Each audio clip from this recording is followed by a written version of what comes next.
We have been taught how to ask God for things. We all know how to do that, but we have not been taught how to sit with him.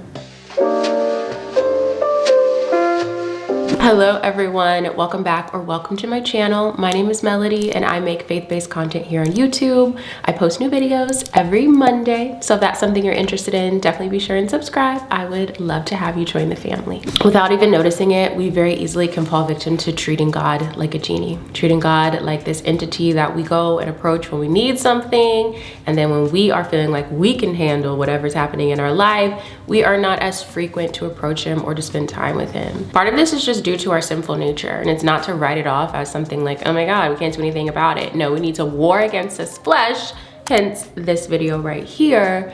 But I think another part of it is our understanding of the purpose of this relationship with God. So in today's video, I want to challenge you. I'm gonna leave you with a few questions at the end. We're gonna dive into 2 specific verses. But the idea is, are we truly delighting in God, or are we treating him like a genie? And I'm not asking these questions as someone who has never treated God like a genie. Honestly, throughout these 30 days of the Call to Consecration Challenge, my heart was truly revealed to myself, and I saw a lot of things that I know God wants to pluck out, and I want to share honestly with you guys. And so this is not someone who is coming to you from a position of having figured it all out, but very much so walking this path with you. So the verses we're going to dive into today are Psalm 23 verse 5 as well as Revelation 3:20. So let's go ahead and read Psalm 23 verse 5 and then we'll jump into Revelation 3:20. So Psalm 23, I'll be reading the CSB version, verse 5, and just for a little bit of context here, this particular psalm is written by David and it is titled The Good Shepherd. And it's one that you probably are very familiar with. It starts with, "The Lord is my shepherd. I have what I need. He lets me lie down in green pastures. He leads me behind still waters. He renews my life," etc., etc. And so we're gonna jump to verse 5, and it says, "You prepare a table before me in the presence of my enemies." And then we are going to jump all the way to the end of the Bible, okay, to Revelation 3 verse 20. And here it says, "See," and this is Jesus talking, "I stand at the door and knock. If anyone hears my voice and opens the door, I will come in to him and eat with him, and he with me."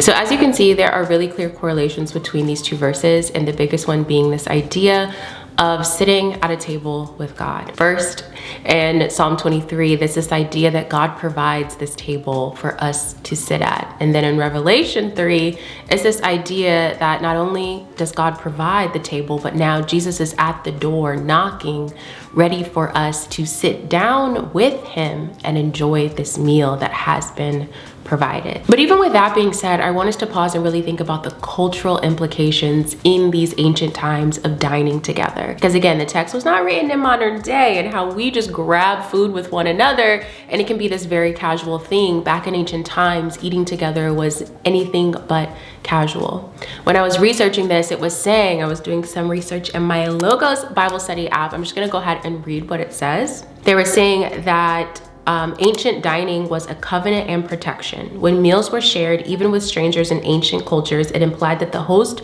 was willing to protect and defend the guest in case of danger with his life. And then it also goes on to say, to eat a meal with someone back in ancient times meant that one was willing to accept that person as family. So with this cultural context in mind, what we're reading in the text holds so much more weight. God is not just inviting us to sit down and share a meal with him and spend time with him. He's offering us his divine protection. He's not just sitting down with us and entertaining us and like, okay, I'll give you a little bit of my time. No, he's inviting us into his family. This is something that we so easily can overlook in these moments where we want to approach the table that God has prepared for us, myself included at times, and we just want to grab and go. We want to get our nourishment, we want to get our food, we want God to answer that prayer, and then we're ready to get out of there, missing the gift, the opportunity, and this invitation that we've been presented to truly begin to delight in the Lord, to not just revel in his provision and to not just sit there and take in his presence, but truly delight in him. And I think that right there is the progression of what we should expect in our walks with God and what growing in intimacy with the Lord truly looks like, and how we can guard our hearts against treating God like a genie. First, we generally experience God through moments of provision. Then we begin to truly appreciate his presence. And then we step into delighting in him, truly just basking in his presence. And I'm sure we all have people in our life that we could just sit across from them or sit at a table with them and we could be so happy just simply being in their presence.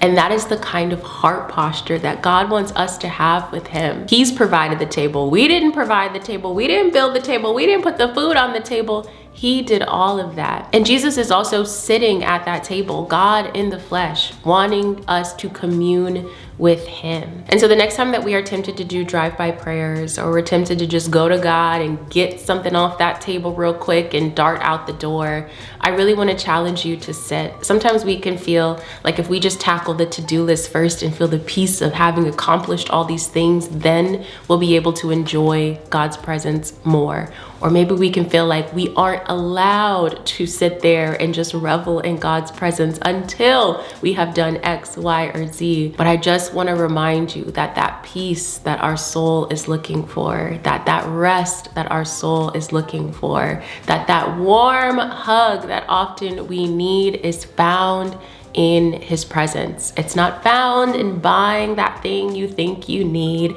It's not found in the dopamine hits we get on social media. And it is not found by making sure your house is spotless, although I will admit that does feel very nice.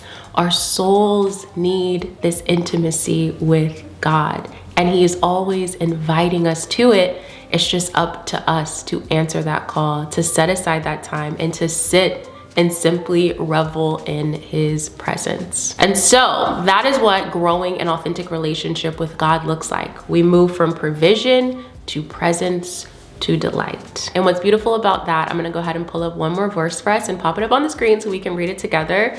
It is Psalm 37 verse 4, delight yourself in the Lord and he will give you the desires of your heart.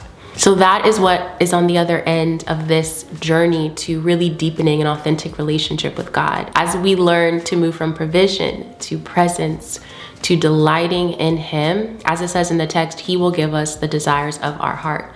And I want to clarify here, this doesn't mean that everything that we desire in our heart, he suddenly is going to give us. That means that he starts to give us his desires. We start to want the things that he wants. We align our will with his will. And that's the beautiful part. We get to start looking more like him because we want the things that he wants. The things that he cares about, we start caring about. The things that burden him start burdening us.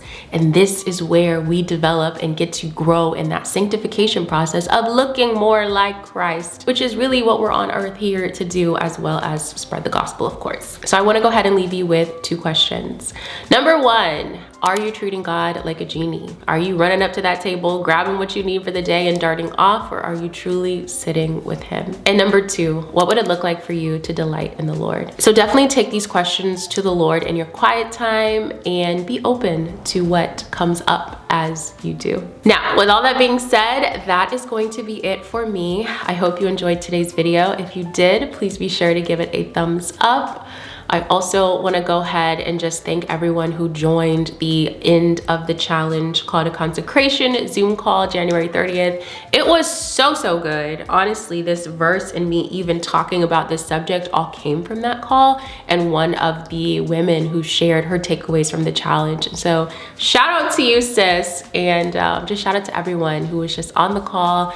We were able to worship together and share some of our takeaways from doing this challenge. And yes, thank you guys. I just really appreciate you. And now, of course, it is your turn. So in the comments below, let us know, what is one way that you can begin delighting in the Lord today? Whether it's something that you are already practicing or maybe something you have the inspiration for and God has been leading you to do, let us know in the comments. This also can be some inspiration for some of us who might be struggling with what it really looks like to sit in God's presence and truly just delight in him. So drop it in the comments. Definitely be sure to take a scroll on through. And as always, I love you guys, and I will see you in my next video. Peace.